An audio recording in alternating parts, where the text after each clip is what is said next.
Boa tarde a todas e a todos que estão nos acompanhando. Nós estamos começando aqui a nossa live. A Duneb está redimensionando a sua comunicação para adequar aos tempos de pandemia. Então, nós estamos com live. Já fizemos uma primeira live que foi explicando o novo momento da comunicação. Hoje é a nossa segunda live, Crise Política e Implicações da Pandemia. Teremos na próxima semana, dia 14, a live sobre ciência e tecnologia em tempos de pandemia. Vai ser com o professor João Carlos Salles, reitor da UFBA e o presidente da Andifes, o professor Fernando Carvalho, da UNEB, e a professora Érica Suruagi, da Universidade Federal do Pernambuco. A live seguinte é a fórmula menos Estado em tempos de pandemia, que vai ser com o professor Roberto Lerrer, ex-reitor da UFRJ, a professora Célia Tanajura, da UNEB, do Campus 1, e o professor Ricardo Moreno, da UNEB, do Campus 2. Todas essas lives terão tradução em Libras com a professora Isiane Cazumbá. Então, vamos hoje para a nossa live Crise Política e Implicações da Pandemia. Nós temos os nossos convidados, a professora Nilza Martins, que é da UNEB de Barreiras, é doutora em educação, sua área de atuação é universidade, território e movimentos sociais. O professor Kleber Julião Costa, que é da UNEB de Salvador, ele tem doutorado em sociologia, sua área de atuação, relações raciais e direitos humanos.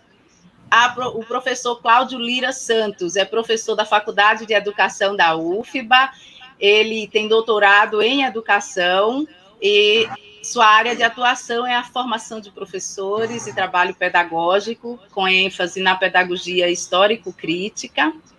E para a tradução de Libras, nós temos a professora Isiane do Santo Cazumbá, que é professora da UNEB, em Salvador. Ela é tradutora, intérprete de Libras, e tem algo interessante aí no currículo de Isiane, que ela foi aluna da primeira turma de graduação da América Latina em Letras e Libras. Então, aqui eu queria chamar a atenção, né, o grupo de pesquisa que ela participa, o grupo Gaia, grupo de acessibilidade e artes da UNEB, né, e aí fazer o apelo aí aos nossos gestores, o apoio, neste momento que a UNEB ampliou cotas, nós precisamos de mais apoio para os núcleos que atendem as pessoas com deficiência. Então, quero também agradecer aqui o nosso jornalista Murilo Beretta, né, que está se empenhando aí em renovar a comunicação, e a nossa estagiária, Suelen Diniz. Suelen chegou para oxigenar aí a comunicação, o vigor da juventude, está nos ajudando muito. Então, boa tarde a todos e todas. Vamos começar, então, a nossa discussão sobre crise política e implicações na pandemia. Essa live ela se coloca porque estamos vivendo um momento, um contexto que reflete um quadro complexo de crise. Essa crise que começou a se delinear em 2014, teve o seu ápice com o golpe institucional em 2016 e com as eleições de 2018.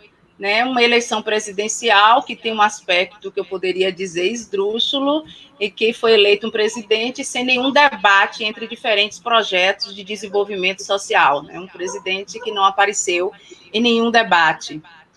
E a eleição, portanto, ela teve o seu fundamento conduzida a partir de um discurso moralista contra a corrupção, uma postura fundamentalista, política e religiosa conservadora contra os direitos humanos, disseminou ódio contra as forças políticas de esquerda, que defendem a igualdade social, contra as mulheres, o povo negro, nordestinos, população LGBT, entre outras, né, infelizmente. E esse ódio, medo, fundamentalismo foram alimentados pelas fake news. O avanço tecnológico possibilitou um armazenamento de informações numa proporção tal que é possível hoje se disparar mensagens direcionadas a determinados públicos específicos, que é um público que pode absorver como verdades as mentiras transmitidas pelas fake news. Então, por exemplo, está veiculando agora a chamada Bolsonaro Week, que é a Black Friday, chamando a Semana Bolsonaro de reabertura do comércio. É óbvio que nenhum de nós que está presente nessa live recebeu um comunicado desse, porque nós não temos o perfil de um público que possa absorver como verdade. Então, essa é a eficiência das fake news, né? Elas são direcionadas para pessoas. Então, assim, nós tivemos uma eleição de presidente, foi um resultado bem planejado, um processo bem planejado, que foi conduzido pelas forças políticas de direita, que representam os grandes grupos econômicos e que são alinhados com os interesses norte-americanos, as igrejas, o empresariado emergente, que tem um perfil neopentecostal, os setores militares, a mídia e parcelas significativas tanto do Ministério Público quanto do Judiciário. Mas formaram um bloco de poder e o que nós vimos não muito tempo depois é rupturas nesse bloco de poder, né? A gente está vendo aí constantemente na mídia, né? Então, como se pode explicar, né?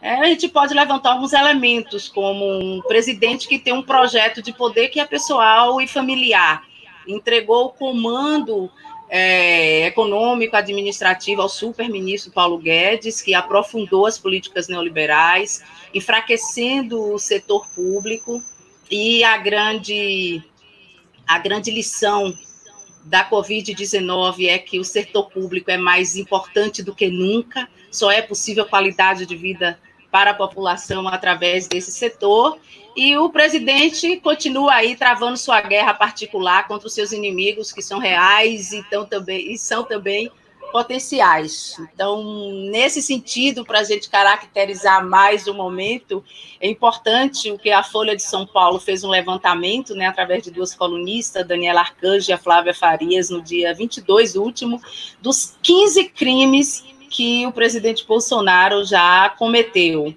que tanto tem confronto com instituições, abuso de poder, ofensas com conotações sexuais, incentiva as manifestações contra os demais poderes, o legislativo, o judiciário, e agora teve uma representação contra o presidente Bolsonaro no Tribunal Internacional, sendo acusado de crime contra a humanidade pelo fato de querer flexibilizar as medidas tomadas pelo OMS e pelo Ministério da Saúde, o que coloca a população vulnerável frente à pandemia.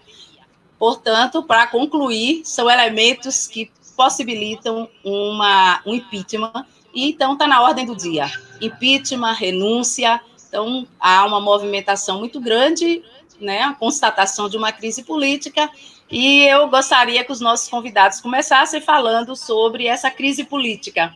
Então, eu queria pedir ao professor Kleber que falasse sobre a crise política.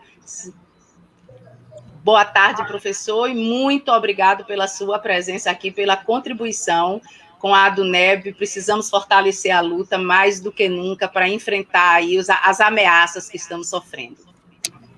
Bom, boa tarde, Ronalda e colegas, boa tarde aos companheiros da ADUNEB e aos internados que estão nos assistindo. Agradecer pelo convite, a oportunidade de nós fazermos uma reflexão sobre política, algo que faz parte do nosso cotidiano, que devemos construir de maneira mais cotidiana mesmo, né? Uma maneira mais tranquila, né? Sobretudo buscando aprofundar sobre os temas, né? Eu acho que Ronalda faz um apanhado sobre a situação que nós estamos vivendo, que é de crise não de hoje, mas de muito tempo, já que desde a eleição de 2014, a corrida eleitoral de 2014, conseguimos perceber que o que sucede à eleição é a quebra de um valor importante numa estrutura democrática, que é você respeitar os direitos políticos de players que estão na competição política, né? Então, houve várias tentativas de romper com a eleição, com a vitória, né, da chapa que ganhou em 2014, né, e chegou ao impeachment, né? O impeachment causado pela mudança das regras do jogo no meio do jogo. Quer dizer, então, trazido uma situação de irregularidade, de fragilidade mesmo, do ponto de vista argumentativo, de como instituir a presidente que foi eleita, né? Que, como a gente sabe, não foi provado qualquer tipo de crime em relação à condução dela, e as pedaladas já eram uma realidade e tornaram-se uma situação de violação no meio da caminhada do seu mandato, né? Então isso já é uma situação complicada, que mostra que no momento em que um pode quebrar as regras do jogo, qualquer outro pode também romper. Eu aqui levantei alguns pontos, né, que eu acho que são necessários a gente refletir para o momento que a gente está vivendo. O primeiro dele, são só 5 pontos, tá? Vou tentar ser o mais possível rápido, né? O primeiro dele diz respeito a uma construção de um clima, de uma percepção de que a política é ruim, né? Então... Kleber, só um minutinho, você fala um pouco mais alto, está um pouco baixo o teu áudio. Está baixo? Melhorou agora? Será que está ruim ainda? Estou ouvindo bem, eu estou ouvindo bem. Tá bem, tá bom agora, pode falar. Bom, qualquer coisa, eu uso o fone de ouvido, vejo se eu consigo... É melhor, o som fica mais claro, mais nítido claro, com o fone. Né? Deixa eu só desenrolá-lo, só um instante. Tá, mas pode ir falando.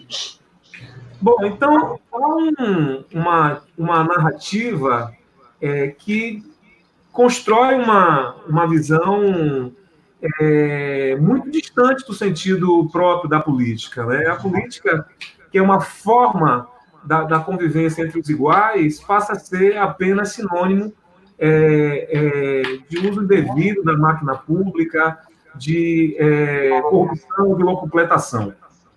Quer dizer, a mídia, inclusive, tem um papel muito estratégico na construção dessa narrativa, porque, em vez de fazer uma discussão mais aprofundada, mostrando de que a questão da corrupção seja na privatização da coisa pública, seja qualquer pessoa, desde uma pessoa investida de um cargo político, como um cidadão comum, né? Então, essa simplificação da corrupção empurrou uma responsabilidade que, de fato, existe, até porque não foram fatos inventados. De fato, encontramos várias situações relativas ao uso errado, ao uso equivocado dos recursos públicos, mas, em vez de nós avançarmos em um processo civilizatório que discutisse a corrupção no sentido mais amplo, buscando que a sociedade começasse a ter práticas mais virtuosas, ficou apenas limitado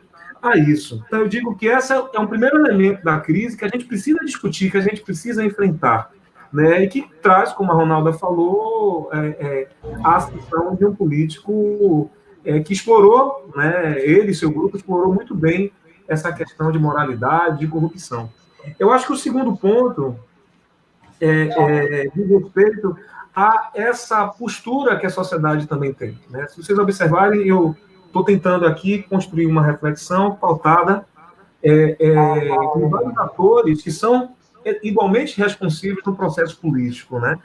Então, na medida em que a gente cada vez menos participa, cada vez menos assume o compromisso em relação a direitos básicos, como educação, como saúde, mas a política ela se enfraquece do ponto de vista de uma construção mais participativa, né? Enfim, o exercício próprio da política, né? Então, eu acho que o terceiro ponto que eu enumeraria diz respeito a esse vazio político que acabou gerando. Então, no momento em que a política ela é desqualificada, no momento em que a política só serve para benefício próprio, apelos autoritários, eles passam a seduzir a população. As pessoas se enchem um saco em relação aos temas, a essa novela, que foi, por exemplo, a Lava Jato, né? E são resolvidas as situações, as soluções, vamos dizer assim, mais simples, né? Mais fáceis, né? A palavra certa seria mais fáceis, porque o autoritarismo é o oposto da democracia. Tá? O autoritarismo é um que manda e os outros que obedecem. Enquanto na democracia a gente tem um processo político amplo de ouvir, né, de falar, respeitar a opinião do outro. Então isso tudo ficou como segundo plano e a elevação de projetos, né, de soluções autoritárias. Eu digo que o quarto item diz respeito ao próprio processo. Vocês estão me ouvindo bem? Então, assim, Kleber, foi pontual. Já está bom, não precisa você colocar ótimo, tá. Eu também não consegui desamarrar meu macarrão. Tá bom. Então, acho que o quarto ponto diz respeito à própria figura do Estado. O Estado, ele à medida que a narrativa, aliás, que é construída, é de que o Estado ele é corrupto. Quer dizer que a sua ação do Estado buscando reduzir as desigualdades sociais, buscando encontrar soluções às desigualdades regionais, por exemplo, elas sempre são permeadas por atos de corrupção, né? E aí vem a outra narrativa de que o mercado deve ser o ator principal no equilíbrio social. Crise diz respeito às Forças Armadas passarem a assumir atribuições que não estão previstas na Constituição de 88. Né? A gente tem que lembrar de que antes de 88, as Forças Armadas agiram como árbitro em situações como no golpe de 64, também tiveram participação no golpe que depois o Império no Brasil foi proclamada a República, né? Mas a Constituição de 88 cria limites à participação das Forças Armadas, né? E essa participação, aliás, essa ação das Forças Armadas tem nos chamado a atenção. Né? E isso já há alguns anos, intervindo, comentando em situações que não dizem respeito ao papel das Forças Armadas. Então, eu acho que esse cenário que a gente vive, né, ele é complexo, né, e é cheio de características que exige da gente uma mobilização social articulada e com um projeto que venha de encontro ao que está posto aí. Obrigado, Kleber. Vamos ouvir o professor Cláudio Lira. Boa tarde. Boa tarde, Kleber, Viviane, Nilza, Ronalda. Agradecer também o convite. E falar da importância da gente estar conversando de uma forma diferente. Eu estou acostumado a me encontrar com uma mesa, as pessoas do meu lado, a gente conversa, troca um abraço. Mas estamos vivendo um momento que a gente não pode deixar de citar, né? Principalmente quando nós chegamos hoje a 1.300.000 pessoas contaminadas no planeta, milhares de vidas sendo ceifadas, perdidas. Parte dela tem a ver, sim, com um processo biológico, saúde e doença, mas parte delas pelo conjunto de equívocos de políticas sociais e econômicas que a maioria dos países, inclusive nossos, vem desenvolvendo há muito tempo, que coloca o lucro à frente das pessoas. E quando acontece um catástrofe dessa, quando acontece uma pandemia, você tem a maioria dos países, o Brasil é um deles, tem condições de cuidar de seu próprio povo. Nós estamos discutindo a questão da crise nesse contexto. E a segunda coisa aí é entender que o coronavírus não é o causador da crise. É importante que a gente saiba que nós já vimos numa crise persistente do ponto de vista econômico. Não dá para a gente imaginar que há estabilidade num planeta onde 1% da população do mundo detém 82% de toda a riqueza. Não dá para a gente imaginar que a estabilidade, que não há crise política, num mundo onde nós temos quase 6 milhões de crianças entre 4 e 8 anos trabalhando cotidianamente. É nesse contexto. E aqui eu queria lembrar do Estevam Meszaros, que passou os últimos 40 anos de sua vida lembrando que a crise que ele olhava, como ele analisava, era uma crise estrutural do capitalismo, não era mais como o Marx gostava de falar, não eram mais tempestades, não eram mais acontecimentos, grandes acidentes. E o Meszaros, numa última passagem que ele teve na UFBA, eu creio que em 2011, ele disse que sem uma avaliação precisa da crise social, nós vamos ficar com saídas paliativas para os problemas. Eu tenho um acordo com o Meszaros. E o Meszaros colocava algo que eu acho importante em todo o debate político, que ele dizia que pensar o futuro não pode ser apenas um desejo, um sonho, uma vontade.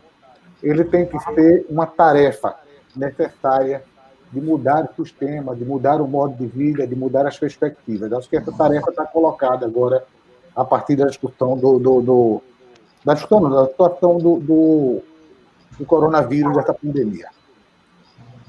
Entretanto, o debate ele trata especificamente de uma expressão dessa crise, que é anterior à pandemia, mas que agora atinge um patamar absurdo. E aí, assim, né, a Ronalda começou falando e ela quase que pergunta, né, nossa posição assim, nós estamos vivendo uma crise no país, sim, a resposta junto com o Kleber, sim, estamos vivendo uma crise sem precedentes e sem presidente, que torna a crise mais complicada. Quais são as características que eu vejo? Bom, uma primeira é essa retomada dos princípios neoliberais com um destaque para a política de austeridade fiscal se transformar em um austericídio. É quando você enxuga tanto o Estado que você começa a levar vidas a serem ceifadas. Porque num mundo tão desigual, quando o Estado não se faz presente, você não tem assistência social, você não tem segurança, você não tem saúde, você não tem educação, e esse conjunto de ausências leva as pessoas a perderem a vida. A segunda, o Kleber falou, eu vou apenas citar, existe uma necessidade agora de tomar em dobro o que eles foram obrigados a ceder nos últimos 14 anos, e isso implica um ataque profundo à democracia, ao Estado Democrático de Direito, aos valores e às instituições. E aí, um detalhe que nós vamos falar mais adiante, toda vez que a gente xingar o Bolsonaro, eu acho que a gente tem que lembrar de duas coisas. É um parênteses que eu quero fazer para continuar. O primeiro, Bolsonaro foi eleito para fazer o que está fazendo. Ele não foi eleito para cuidar das pessoas, ele não foi eleito para um programa de Estado, ele não foi eleito para cuidar de pandemia, não foi eleito para ser responsável. Ele foi eleito para garantir a reforma da Previdência, ele foi eleito para garantir que o Estado investisse menos, foi eleito para banir o Lula, o PT e essas perspectivas que eles chamam de esquerdopatas do debate político. E uma segunda questão é que não dá para a gente falar em Bolsonaro como se ele fosse a bolachinha podre do pacote. Porque senão a gente vai entrar nessas saídas de meia boca de querer um governo Bolsonaro sem o Bolsonaro. É preciso que o Bolsonaro saia, mas a política que está estruturando o governo Bolsonaro também precisa sair. E aí, assim, as outras características, a fascização das relações políticas, né? A mediação da violência agora, né? Uma coisa era a violência ser um elemento extraordinário, agora a violência ela passa a fazer parte das relações políticas. Ela media a partir da intolerância e de uma série de outros valores. A judicialização da política que leva a problemas absurdos, o Kleber falou da questão do Moro. E o tipo de ataque que foi feito a partido, a estrutura política, destruindo a Petrobras e tal, demonstra como é perigoso esse processo de judicialização da política. A Ronalda tocou num assunto, e aí o defeito de ser professor, nós estamos num tempo que o Gramsci falava de pequena política. Essa ideia dos interesses privados se sobrepondo à grande política, a perspectiva de projeto de nação. Né? Daí que a eleição não foi balizada por projeto de nação, mas por esses debates comezinhos, né? Provincianos, muitas vezes. As pessoas mais interessadas nas questões morais do que propriamente nas perspectivas políticas. E isso tudo, para concluir, leva a um elemento que eu penso que é central e que a gente tem que estar atento agora. Tudo isso leva ao acirramento da luta de classes. Eu sei que os modernos não gostam muito da categoria luta de classes, mas ela vem agora com muita força, qualquer que seja o nome que seja dado, no sentido de que a estrutura política que hoje preside a maioria dos países não coloca como prioritário, não coloca como central o desenvolvimento da vida. Passado o coronavírus, quando nós nos encontrarmos numa mesa para compartilhar abraços e cafés, nós vamos precisar repensar também a questão do futuro. Repensar a questão do futuro, porque agora começa a ficar expresso que, além dos problemas que são causados pela política, nós precisamos de soluções, e soluções que salvem as pessoas, o que não está em curso. A política econômica não ajuda, a política de ciência e tecnologia do Brasil não ajuda, o ministro da Educação, é até vergonhoso citá-lo numa live, você corre o risco de... E é um contexto que tudo que é feito é para jogar nos ombros do trabalhador o peso da crise. Então, é um momento complicado, é um momento delicado, e acho que é um momento bacana para a gente dialogar com aquelas pessoas que sempre dizem agora não é hora para brigar. Em 2016, quando estava no golpe, eu vi companheiros, companheiras, pessoas valorosas de agora não é hora para brigar, a gente quer todo mundo. Agora, com a pandemia com o Bolsonaro, o povo está dizendo, olha, agora não é hora para brigar. E eu estou naquela fase de perguntar aos meus amigos, meus companheiros, minhas companheiras, se não é agora, quando é que a gente briga? Porque depois que eu estiver no caixão, eu não tenho mais como brigar. Então, saber, na minha opinião, que nós estamos numa fase de ter coisas importantíssimas pelas quais vale a pena brigar. Isso fica para a próxima rodada. Obrigado, Cláudio. Vamos passar para a professora Nilza. Boa tarde. Está dando para ouvir bem? Tá. Boa tarde, então. Boa tarde, professor Kleber, professor Cláudio, a Isiane, minha querida professora Ronalda. Um abraço também a todo o pessoal da DUNEB. E parabenizar... Eu não estou ouvindo bem, não. Não está ouvindo? Fale mais alto, Nilza. E agora, melhorou? Aproxime mais o microfone, Nilza, por favor. Está melhor agora? Ficou. Tá. Ficou. Ok, então, melhor. Terminei dizendo que eu queria parabenizar a DUNEB pela iniciativa. Eu acho que em tempos tão complexos, né, nós precisamos realmente utilizarmos esses meios de comunicação para podermos estarmos juntos, né? Mesmo que seja separados, mas dialogando questões tão essenciais para a nossa sociedade. Realmente, essa questão hoje que nós estamos vivendo, eu ouvi atentamente o professor Kleber, o professor Cláudio, e nós estamos vivendo uma crise muito séria no nosso país. E essa crise, ela não é uma crise que nasceu realmente com o coronavírus, sem sombra de dúvida, mas é uma crise que já vem sendo pontuada há muito tempo. E é claro que o coronavírus ela trouxe à tona várias questões que até então estavam colocadas, por assim dizer, embaixo do tapete, né? Mas que ele acabou trazendo essas questões e que nos leva hoje a pensar, né? Que nos leva hoje a pensar realmente quais são os caminhos.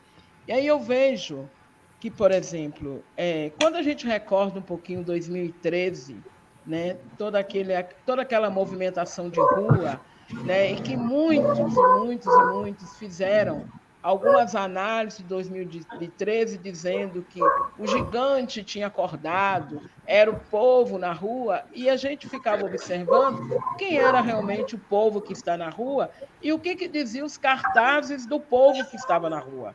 Né? O povo que estava na rua, que condenava a política, o povo que condenava o Congresso Nacional, o povo que condenava o Judiciário, né? E com isso nós vamos percebendo toda uma construção que foi sendo feita no decorrer desse processo histórico para levarmos a uma situação que nós vivenciamos de 2016 totalmente atípica das últimas processos eleitorais que nós tivemos no nosso país, né? Uma eleição que aconteceu sem nenhum tipo de discussão de projetos, porque o governo que ganhou, quer dizer, o presidente que foi eleito, ele não trouxe em nenhum momento qual era o seu projeto para a sociedade, aliás, discutindo com a sociedade, mas todos nós, pelo seu histórico, pelos grupos que o apoiavam, nós já sabíamos que projetos eram esses, mas não teve a possibilidade de fazer o contraponto, né? E aí a gente viu, desse contexto todo, como foi muito bem citado aí, toda a questão da Lava Jato, toda a construção que a mídia fez durante todo esse período, né, de destruir aquela questão mesmo da política, que eu acho que isso é muito sério. Por quê? Porque a política é o espaço realmente de discussão, de decisão, é o espaço que se deve ser utilizado para o bem da sociedade. E o que nós vimos nesse período todo? Foi a demonização da política, né? A política sendo colocada como algo ruim, né? E, acima de tudo, tem um ditado popular que diz que na política não existe espaço vazio. Aliás, em um lugar existe o espaço vazio. Por quê? Porque quando você não ocupa, outros vão ocupar e vão ocupar da forma como nós estamos vendo até então. Então, o que a gente percebe?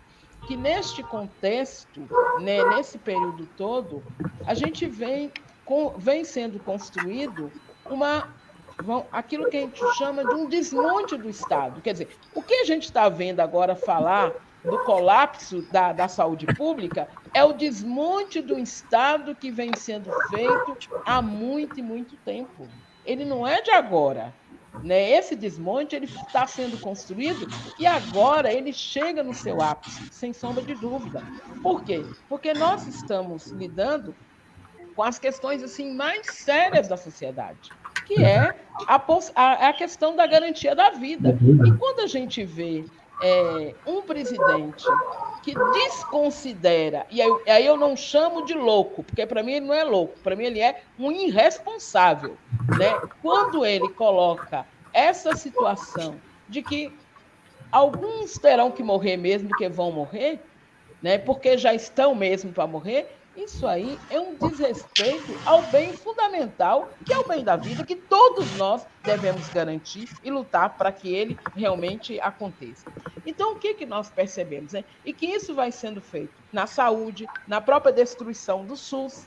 Né? Não é à toa que hoje os ministros e toda a sua equipe aparecem com a jaqueta do SUS. Por quê? Porque o sistema... o colete do SUS, né? Por quê? Porque o Sistema Único de Saúde, nós sabemos a luta toda de construção desse Sistema Único de Saúde. Quando se compara o Brasil aos Estados Unidos, o que é que tem nos Estados Unidos em termos de Sistema Único de Saúde?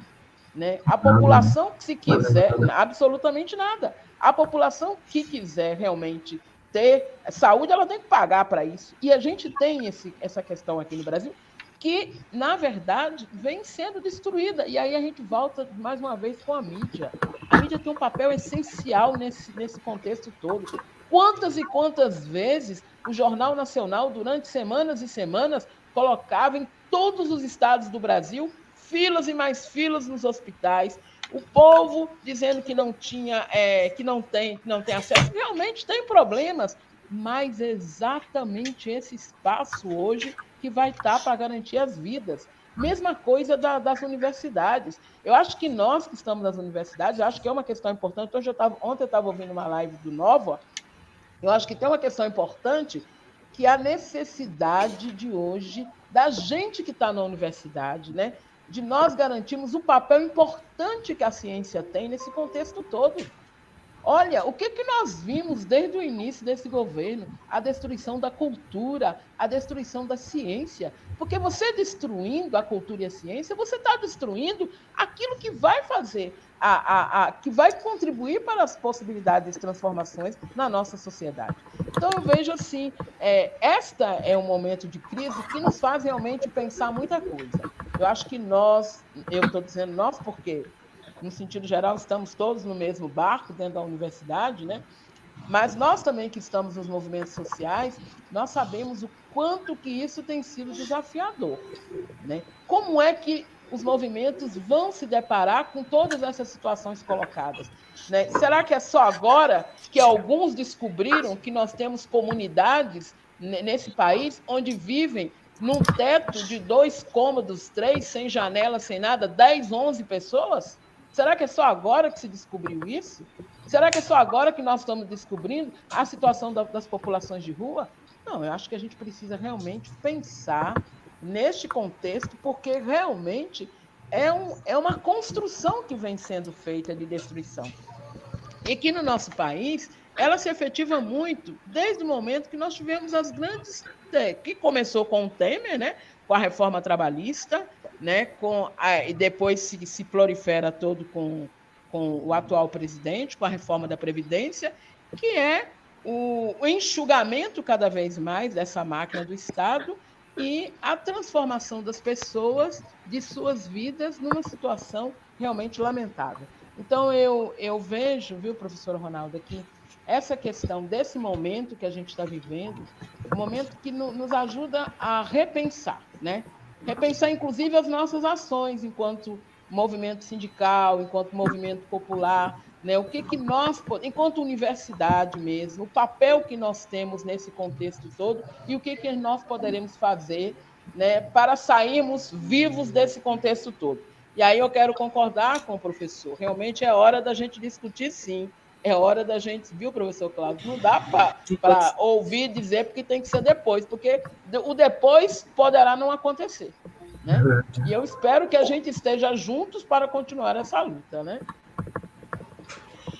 Obrigado, Nilza. Eu quero chamar a atenção para o nosso esforço de mostrar a importância da UNEB para as comunidades onde elas estão inseridas. Então, mais uma vez, eu reafirmo, peço aos professores, às professoras, que gravem vídeo de 1 minuto dizendo o que você faz, que relação tem com a pandemia, tanto no sentido de explicar a pandemia ou de fazer sugestões para melhorar esse nosso isolamento social. Professora Nilza tem aqui várias pessoas de Barreiras lhe mandando parabéns. E aqui... Fiz questão de divulgar bastante, viu? Porque as pessoas tinham que ver, assistir. Então, eu queria colocar aqui alguns comentários. A professora Joana Batista está dizendo que o corona é somente a transparência da janela através da qual se pode ver a nudez da decadência do neoliberalismo, do capitalismo, das novas estratégias de colonialismo, e chamando a atenção para a taxação das grandes fortunas. E a professora Carla Carvalho está chamando a atenção para a demonização dos pensamentos que se aproximam de ideologias que possuem pautas sociais, né? Claro. Então, continuando aqui o nosso debate, já avançamos bastante no tempo, o presidente tem feito várias declarações contrárias às medidas protetivas aí de combate ao Covid-19, e deixa muito claro que sua preocupação é com o mercado e não com a população. Fala de forma banalizada sobre mortes, é algo natural, o que não pode é perder lucros, e fala em manter empregos, diminuindo salários e etc., né? Pensa em medidas que são contrárias à população. E, para isso, ele tem confrontado os governadores, confrontado os prefeitos, aumentou a polarização, o discurso do ódio, ataques a jornalistas, né? Então, nós podemos dizer que o presidente se encontra isolado politicamente? Como vocês veem, e aí eu queria que você já fizesse uma relação com a posição das Forças Armadas nesse momento, né? A gente viu declarações às vésperas aí do 31 de março, declarações do Ministério da Defesa fazendo apologia à ditadura militar. E a Folha de São Paulo coloca que muitos vão na linha que é a cúpula militar teme o momento que fomenta radicalismos que envolvem as Forças Armadas. São argumentos que a gente conhece na história da ditadura militar na década de 60.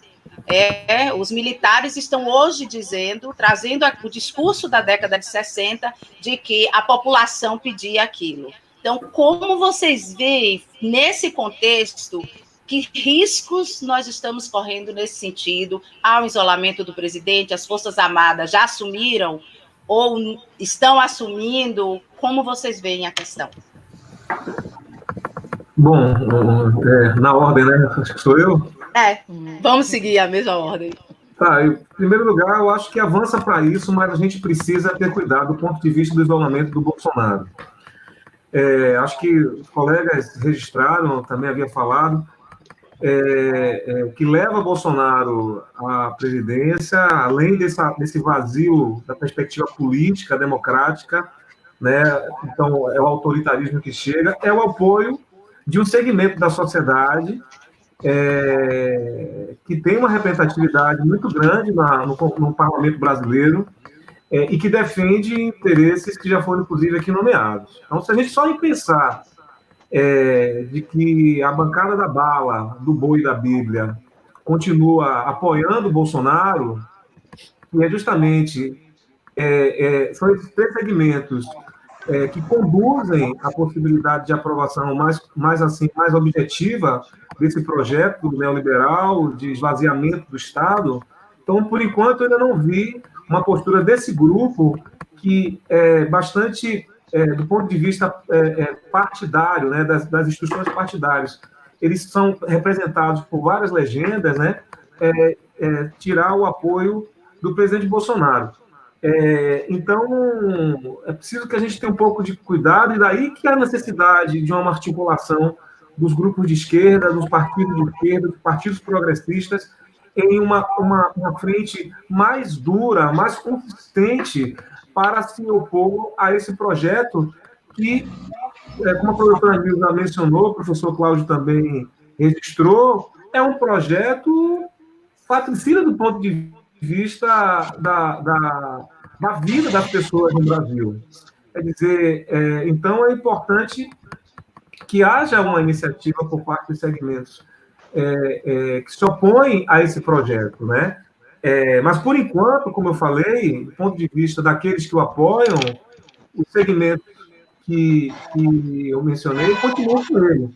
A gente só vê alguma sinalização, algum ruído de maneira assim mais constante em relação ao apoio dele, do DEM, né, o ministro da Saúde, que, por sinal, até então, é um dos que contribuíram no processo na gestão do Bolsonaro de desorganização da estrutura do SUS. Cá para nós, é bom que a gente lembre, né? Então, quando a professora Nilza lembra do colete, né, é bastante hipócrita, né, porque havia planejamento de esvaziar o SUS, né, sobretudo de desidratar a estrutura do SUS, quer dizer, e do PSDB.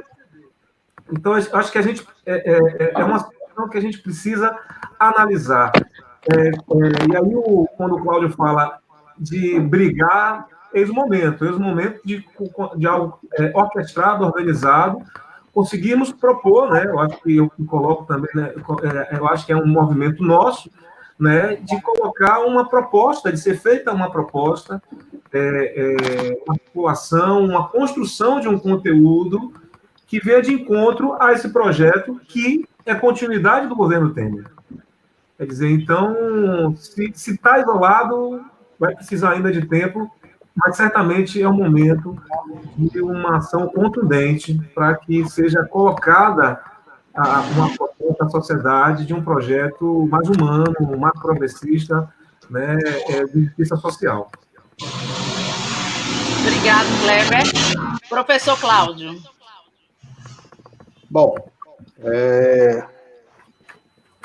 A questão do isolamento do presidente, eu queria repetir, pelo menos do ponto de vista da lógica, a primeira resposta, para dizer que, assim, eu, desde a eleição do Bolsonaro, que eu nunca vi ele com. É Bolsonaro Futebol Clube. Então, você tinha uma certa coincidência, você tinha uma certa empatia entre eles, entre os milicianos, entre os violentos, entre os homofóbicos, entre os machistas. Mas você não via junto, é assim que eu estou entendendo a pergunta do Neb, a pergunta da Ronalda, juntos no sentido de quem compartilha projeto de futuro. Portanto, desde a época do golpe, desde a época que se constrói o nome do Bolsonaro como uma alternativa, quando as outras foram viabilizadas, e eu vejo o Bolsonaro muito só. E vejo ele muito só, inclusive, como perspectiva política. Né? Quem não gosta de política acaba transformando, ou querendo transformar nós em pessoas isoladas, né? Num robesianismo social, como se nós tivéssemos que a todo tempo brigar um com o outro. Não à toa que nesse governo a meritocracia, né? Que até bem pouco tempo, até antes da pandemia, era aquela história de os mais fortes, os mais rápidos, os melhores, e assim por diante. Então, esse é um primeiro elemento que eu creio que nós temos que destacar. Contudo, ganha uma nova característica, essas diferenças dentro do governo, nesse momento. Indicadores, né? A agenda do presidente no meio da pandemia é algo ridículo. Né? Eu acho que meu filho tem 11 anos, acho que o Heitor tem uma agenda mais responsável que o Bolsonaro. O Heitor está tendo tarefa, está tendo que estudar, está tendo que fazer... O Bolsonaro ele só faz live, não consegue falar... É uma coisa absurda que um homem daquela idade não tem uma agenda que você olhe e diga que ela é compatível com o ser humano daquela idade. Desculpa aí, Cláudio, mas tem os passeios também no comércio. Isso.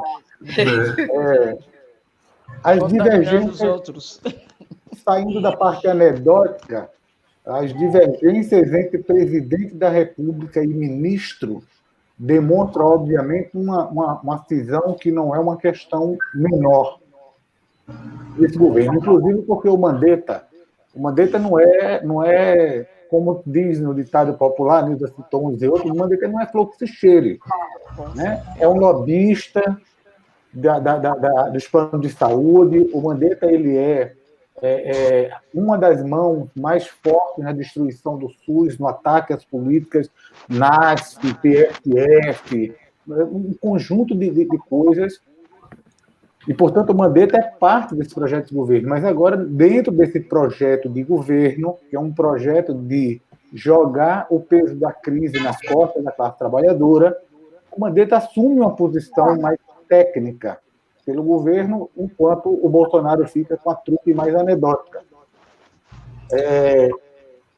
O pronunciamento do Bolsonaro no dia 30 de março foi algo ilustrativo do isolamento dele. A impressão de que o presidente tinha sido abduzido e colocado outra pessoa no lugar dele, que ele falou tudo diferente até o dia 29.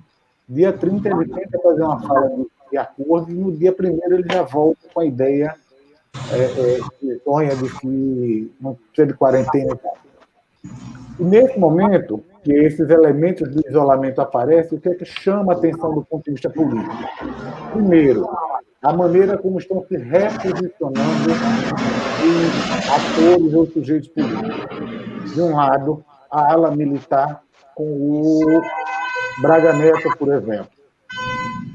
Do outro lado, os partidos de direita, que deram sustentação ao projeto de Bolsonaro, e aí o protagonismo do Rodrigo Maia, para dar um ar de que o Bolsonaro não é competente, mas, ao mesmo tempo, de manter a política do Bolsonaro. Por exemplo, eu não vejo Rodrigo Maia falando em tributar grandes fortunas, eu não vejo Rodrigo Maia falando em congelar pagamento da dívida, os juros de pagamento da dívida para ter dinheiro para investir no coronavírus.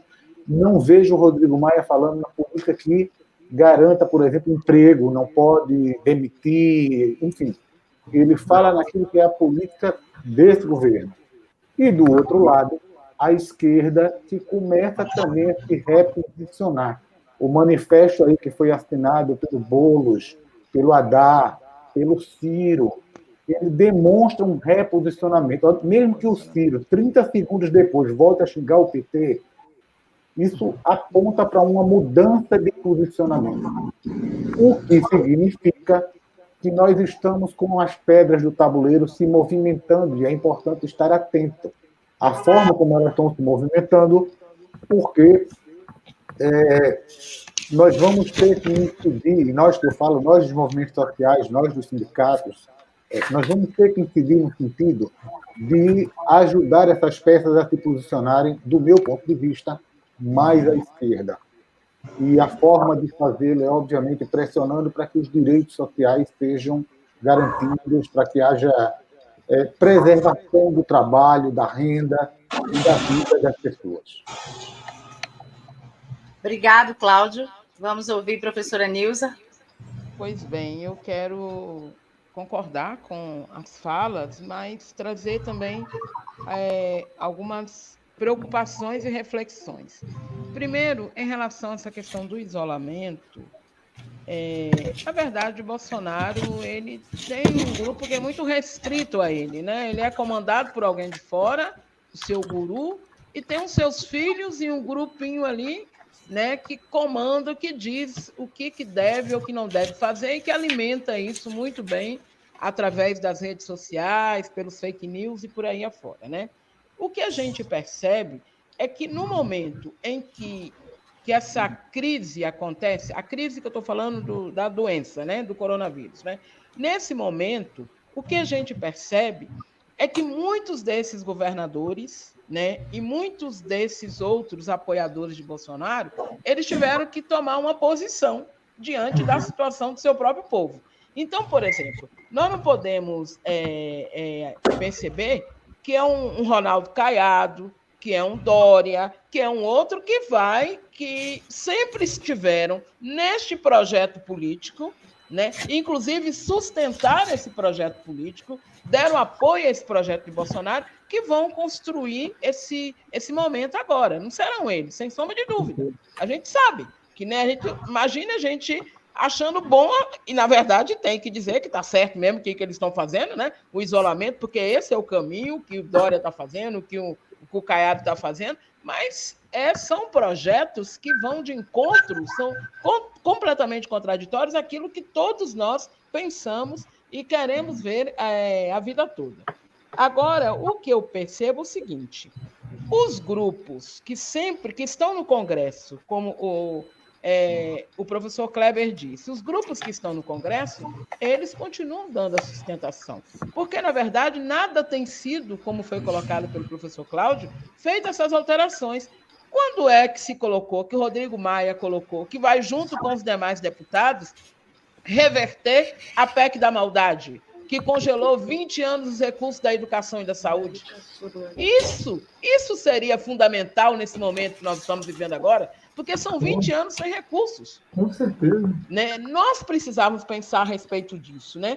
Por isso que eu acho que essa questão do isolamento, aí vai mais um ditado popular, eu acho que cautela e caldo de galinha não faz mal a ninguém.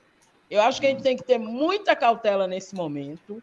Acho que nós, né, do movimento social, das esquerdas, realmente precisamos nos reposicionar. Achei realmente muito importante a nota dos representantes do PSOL, do PT, né, do Ciro, mas eu acho que a nota é importante, mas ela precisa ter uma ação logo em seguida, né? É claro que a gente está vivendo um momento que não dá para fazer movimento de rua, a gente não tem como fazer ação de rua, mas a gente tem que ir construindo, a partir desses contextos todos, os nossos movimentos. Por quê? Porque as posturas pessoais contra Bolsonaro, da própria estrutura de poder, está acontecendo. Ele fala uma coisa, Mourão diz outra, né? É Mourão que apresenta determinadas questões, é o Rodrigo Maia que vai para frente para dizer outros pontos. Então, ou seja, é preciso que a gente tome né, a partir dessas experiências todas que estão colocadas, é preciso que a gente realmente possa se reposicionar a nossas discussões. Por quê, gente? Dizer que os militares, nós sabemos isso, olha, toda a estrutura do governo hoje, as questões mais diretas dele, né, aqueles cargos mais diretos, hoje estão controlados pelos militares, sem sombra de dúvida, né? Isso aí não é novidade para todos nós. Isso significa o que mesmo, né? O que está posto atrás de todas essas questões? Né? Qual é o projeto que está sendo reafirmado? E aí entra, qual é o projeto que nós precisamos reafirmar? Porque lá dentro do Congresso Nacional, né, como o professor citou, a bancada BBB, né, a bancada do boi, da Bíblia e da bala, eles continuam firmemente naquilo que eles querem fazer com o país. É lógico que agora é preciso, sim, aprovar os projetos, né? Mas cadê as questões centrais? Cadê a questão dos impostos sobre as grandes fortunas? Porque é isso que vai fazer as modificações.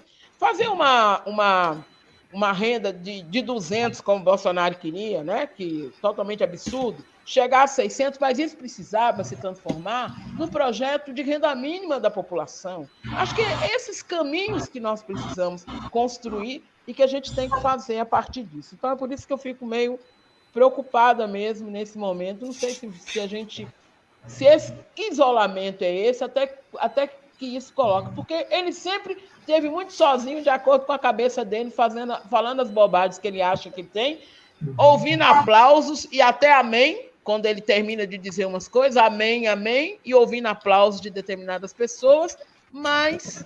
E acaba tomando um tempo inteiro da mídia, colocando aquilo tudo, que também tem os seus altos interesses, né? E a gente está vendo como é que eles estão se construindo, e o caminho que a gente precisa trilhar. Eu vejo que é o momento realmente de reposicionar nesse sentido, e nós, do movimento social da esquerda, dos sindicatos, né, dos partidos políticos, né, de oposição mesmo, de esquerda, precisam pensar a respeito disso.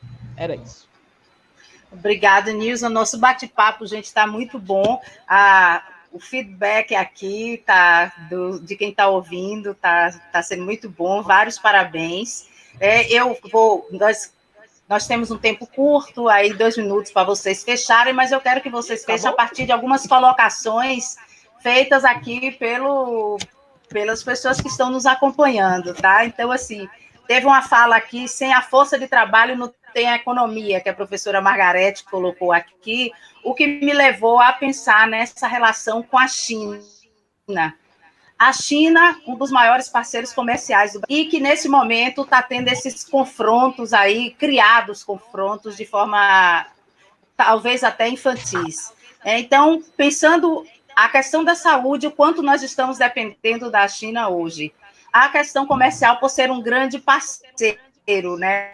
A partir dessa fala, que se trabalho não tem economia. Então, inevitavelmente, o Covid vai implicar na economia até pelas suas mortes.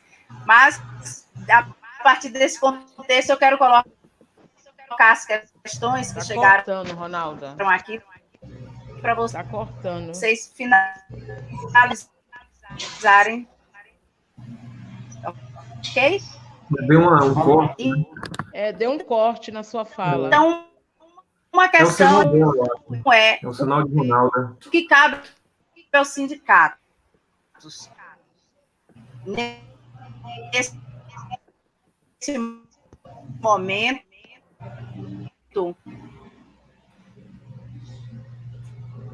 e se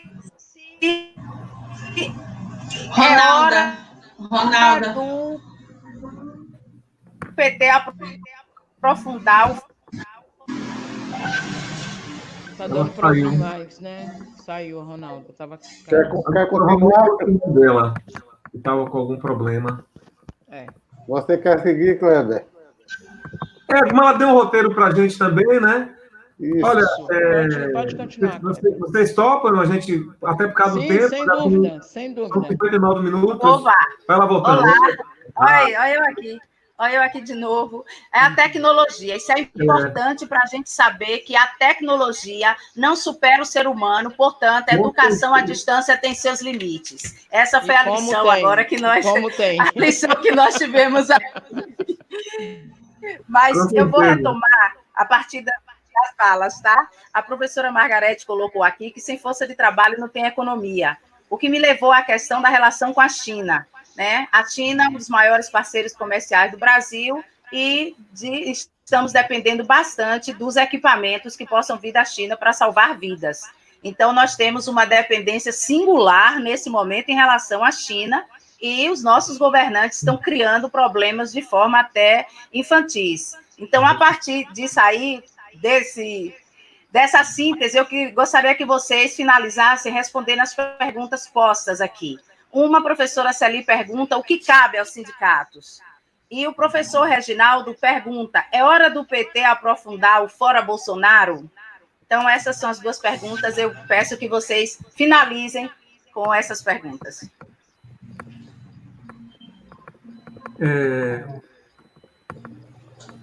Bom, acho que a primeira pergunta é o que cabe aos sindicatos. Acho que dentro da fala da resposta anterior, a gente está num momento de enfraquecimento de um projeto e de um modelo de desidratação da estrutura do Estado, da questão dos movimentos sociais que haviam sido criminalizados. Então, é um momento de nós nos mobilizarmos, nos organizarmos, pensarmos em estratégias para que nós possamos fortalecer a relação com a população. A gente tem percebido que dentro dessa trajetória de 30 anos, um pouco mais de 30 anos da democracia brasileira, que houve, de certa forma, um distanciamento do movimento sindical com suas bases. Quer dizer, o que foi ruim, porque houve um enfraquecimento da força sindical, sobretudo, e que foi sentida muito agora, quase 3 anos atrás, com a mudança na legislação trabalhista, que foi pouco discutida, que ceifou vários direitos individuais, que obstou a representatividade sindical. Então, mais um momento para a gente conseguir se organizar, fortalecer e construir relações mais próximas com a sociedade, com a base, justamente para que haja uma consciência do poder político que nós temos, né? Quando eu digo nós, cidadãos, né? Com as organizações sindicais, com as organizações organizadas sociais, para uma proposta que paute justiça social, né? Eu acho que esse é o primeiro ponto. E aí, só fechando em relação à conjuntura que você falou, Ronaldo, de fato, a questão da pandemia talvez seja resolvida pelas outras unidades da federação e não pela União, pelos estados, pelos municípios, né, em virtude de posições trabalhadas, né? Em relação à China, eu acho que é muito mais da China do que da gente, porque são falas extremamente irresponsáveis, irracionais. Então, quem tem juízo, talvez eles consigam construir uma relação conosco na medida do possível, né? Porque pode ser que chegue a um ponto muito sério, né? Eu espero que não. Tá? E a economia? A economia já estava ruim antes do Covid-19. Desculpe. As políticas que foram adotadas, né, de livre mercado, de desvalorização da moeda, elas estão causando a recessão, que estão causando uma retração na economia muito grande, sobretudo em relação a produtos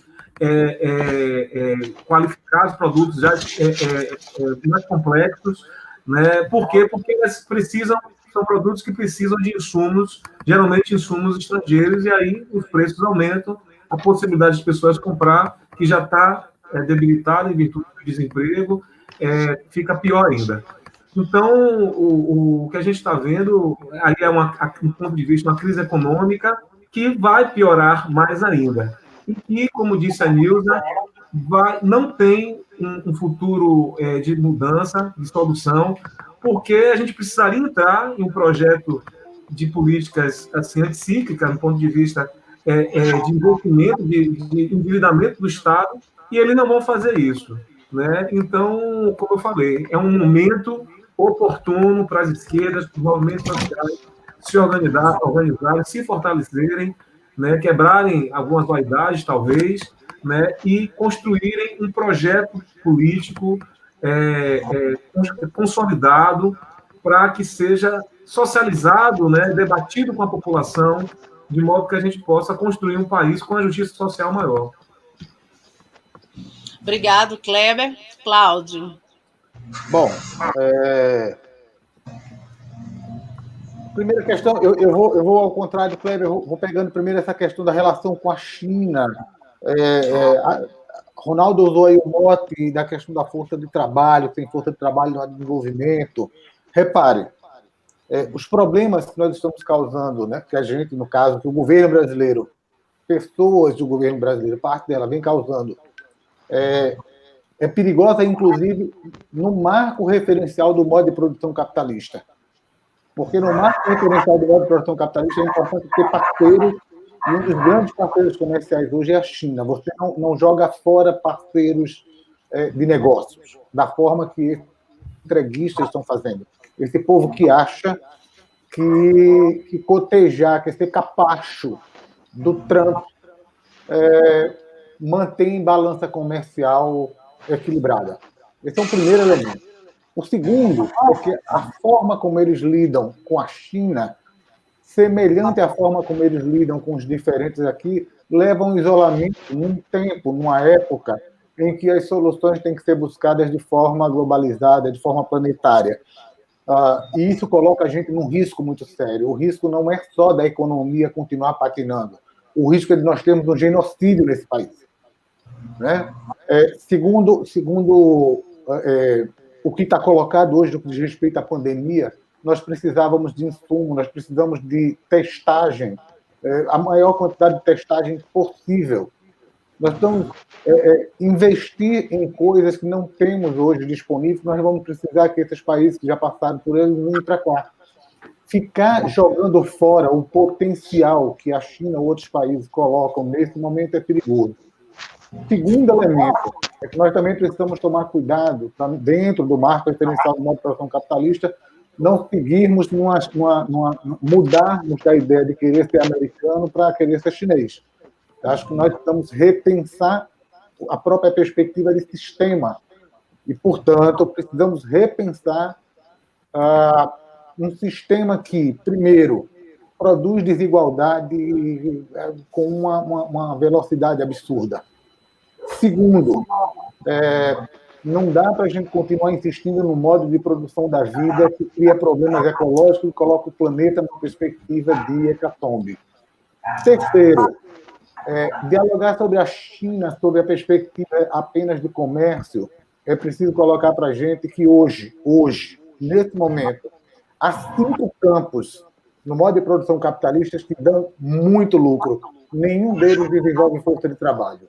Guerras, droga, prostituição e tráfico de mulheres e de crianças. Isso dá dinheiro, muito. É esse o sistema, é esse o tipo de relação que a gente quer manter com quem quer que seja. A gente precisa repensar o modo de produção. Segunda questão, ficar ao sindicato. Eu acho importantíssima essa pergunta, porque no nosso sindicato nós temos vendo uma certa crise em certos setores, que quando é um governador do PT, alguma coisa, gritam, escrevem texto, fazem coisas, mas quando o Bolsonaro começa a matar pessoas, você vê eles todos em silêncio. Eles dizem que são todos iguais, mas eles gritam diferente. Nesse aspecto, a Aduneb está de parabéns. Esteve lutando recentemente aqui contra a reforma da Previdência do governo Rui, que errou, e está, nesse momento, lutando contra essa política de genocídio. A Aduneb está de parabéns na sua figura, Ronaldo, e de todos aqueles que constroem. O sindicato tem que saber ter lado, e estar ao lado dos trabalhadores. Essa é a primeira coisa. Segundo, ter lado significa entender que a perspectiva dos trabalhadores é plural, o que implica dizer que nós temos posições, nós apontamos, mas nós temos que estar abertos a essas novas possibilidades de luta e de interpretação que são colocadas. Terceiro, eu gosto muito de pensar o sindicato na acepção marxiana. O sindicato como um aglutinador, como um centro intelectual da classe. A gente tem que acabar com a referência paternalista que dirigente manda na categoria. Ele organiza. Ele toca a batuta, mas quem toca o instrumento é a categoria. O que significa dizer que nós temos que convidar a categoria para pensar de um outro patamar os problemas que estão colocados. Por onde a gente começa? Começa pelas reivindicações. Por exemplo, os sindicatos de professores têm que urgentemente abrir o debate com os professores sobre essa tentativa de intensificação do trabalho, de retirada de direitos pela via de cumprir calendário acadêmico de forma remota.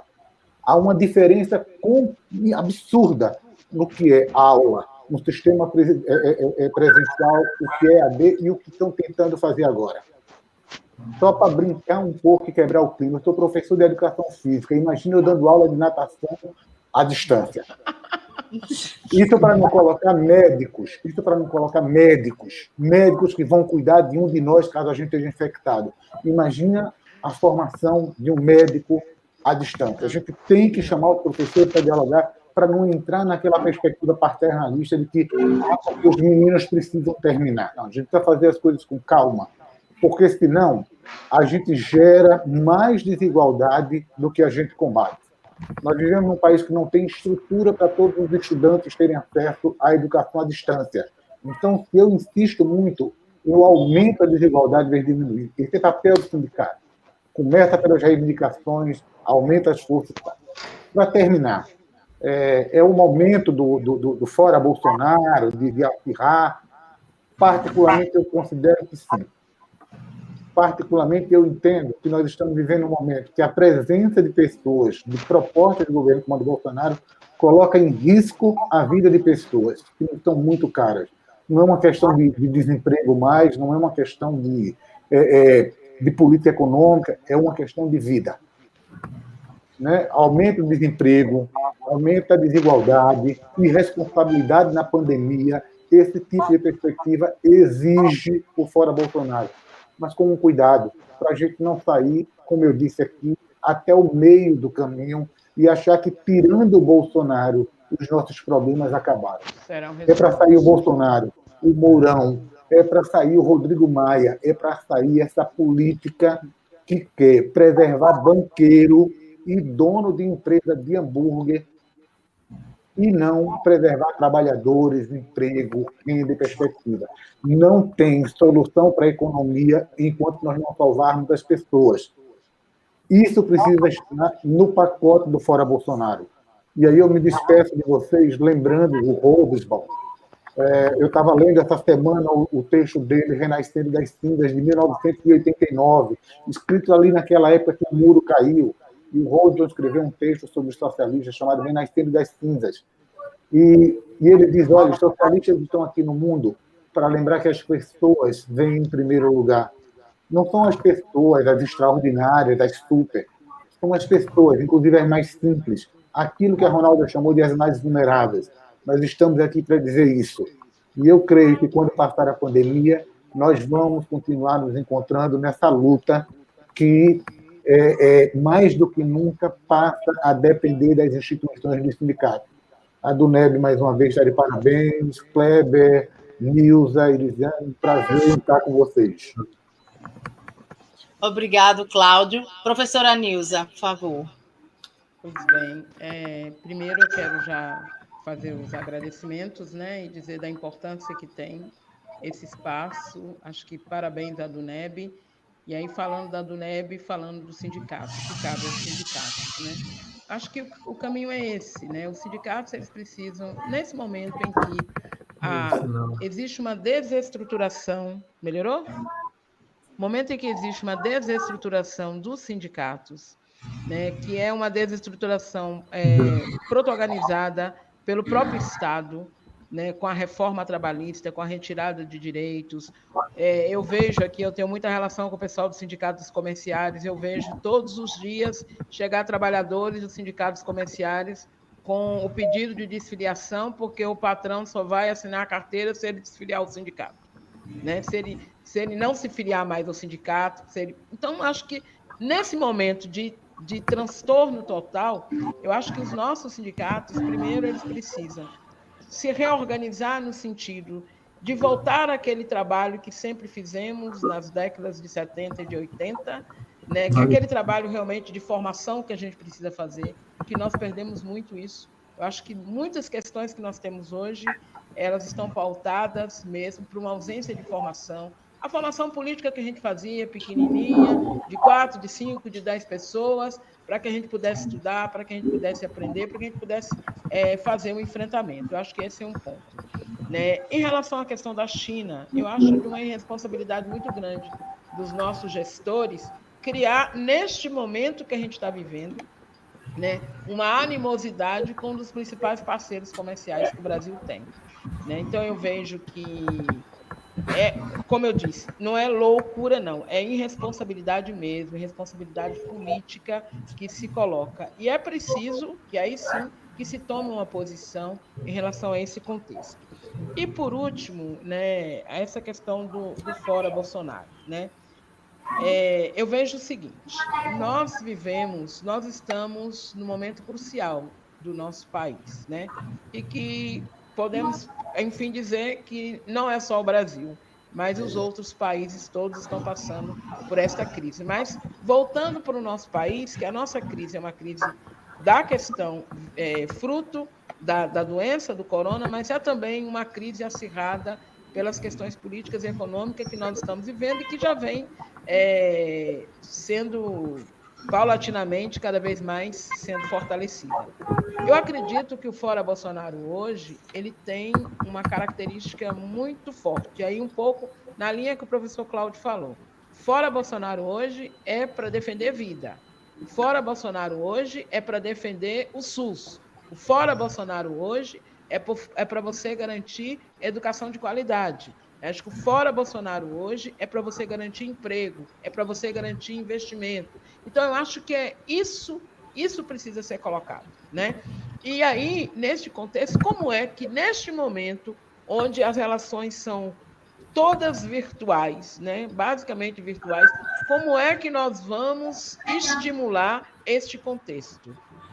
Para que, quando esse momento passar, eu acredito que ele vai passar, né, nós estejamos mais fortalecidos para, aí sim, não mais virtualmente, mas nas ruas, nas praças, darmos continuidade a esse processo. Então, eu vejo que é um caminho importante, é preciso sim, é preciso, porque é uma forma que você tem hoje de garantir a vida, dizer que esse governo, que é um governo genocida, é um governo que está matando o povo, né? Que ele está optando por políticas de destruição da população. E é isso que nós não podemos ver, porque a gente vê isso já nos municípios. Por exemplo, o município aqui de Barreiras flexibilizou a questão do comércio. Então, o comércio já abriu. Né? Mesmo que tenha critério, que tenha isso, mas a gente sabe que isso não resolve. O que vai resolver realmente é a população, nesse momento, ficar isolada. Isso está acontecendo no mundo todo. Então, a gente precisa repensar mesmo, né, para que essas garantias possam ser feitas. Então, eu vejo que é por aí, né, mais uma vez, parabenizando a DUNEB, aí, a professora Ronalda, né, que é minha professora, posso assim dizer, né, um carinho especial por este momento e, acima de tudo, para que a gente possa dar continuidade a esse espaço. E, por fim, lembrei de uma questão aqui importante, que o professor Cláudio falou, que eu acho que não poderia deixar. Essa questão que nós estamos vivendo, desse calendário educacional, desses 200 dias, dessas aulas que estão sendo colocadas, isso a gente precisa repensar muito. Nós temos que ver, e aí, Ronaldo, eu quero sugerir, que eu acho que um dos pontos que pode ser um debate que a gente possa fazer a respeito disso. Como é que nós vamos ver? Né? Porque a gente sabe o quanto que é fundamental, né, essas aulas, essa ideia de... Porque, no fundo, começa a se construir uma ideia de que a educação agora ela vai ser na casa. E aí eu quero concluir com a fala aqui do Nova ontem, né? Ele dizendo... Mais do que nunca, nós estamos vendo o quanto que a ciência é importante e quanto que nós, professores, somos importantes nesse momento que a gente está vivendo. Então, a gente precisa resguardar isso, garantir isso. Então, um grande abraço a vocês, muito obrigada pelo convite e espero ter realmente contribuído um pouco nessas discussões. Gente, não temos como agradecer a vocês a participação, a discussão excelente, vários parabéns aqui, estão chegando, então muito obrigado mesmo. Eu quero dizer que nós estamos, essa é a forma de luta nesse momento, além das nossas sacadas e janelas, onde a gente deve estar batendo panela, mas estamos nos reinventando e a gente, na ADUNEB, precisa muito que os filiados, mesmo à distância, estejam próximos para a gente repensar a luta. Nós estamos aí às vésperas de uma reforma administrativa, nós temos risco de diminuição do salário do servidor, nós estamos com uma série de riscos que só a união nossa é que pode fazer frente, né, a esses riscos. Então, quero lembrar que toda terça, às 17 horas, nós teremos live. A próxima live é sobre ciência e tecnologia em tempos de pandemia, com o professor João Carlos Salles, o professor Fernando Carvalho e a professora Érica Suruagi. É importante a gente discutir, nós vimos aqui nas falas o quanto a universidade se faz importante, né? Quer seja formando pessoas, fazendo as discussões, oferecendo serviços sociais, né? Inclusão, tá aí, Isiane, lembrando com muito orgulho que a UNEB é uma universidade que tem uma cotas amplas, né? As cotas da UNEB, que atende a negros, indígenas, quilombolas, ciganos, autistas, transexuais, e que nós precisamos, em todas as atividades, discussões, etc., tá lembrando que nós precisamos acolher essas pessoas para fazer uma real inclusão, tá? Então, muito obrigada, Isiane, por estar aqui conosco, e nos encontraremos, então, todas as terças-feiras, a partir das 9 horas, tem podcasts. Podcast fica gravado, portanto, você pode ver em qualquer horário a partir das 9 horas. Tá? E estamos pensando em organizar outras lives com temáticas mais próximas que nós precisamos discutir. Estamos estudando um mecanismo que possamos fazer reunião com um número grande de pessoas para a gente discutir agora a pauta interna, a questão de calendário, EAD, ok? Então, precisamos de todos vocês para a gente continuar a luta. Muito obrigada a todos que nos acompanharam aqui e coloquemos aí nas agendas. Na próxima terça, às 17 horas, novamente aqui. Muito obrigada. Ok, obrigada. Tchau.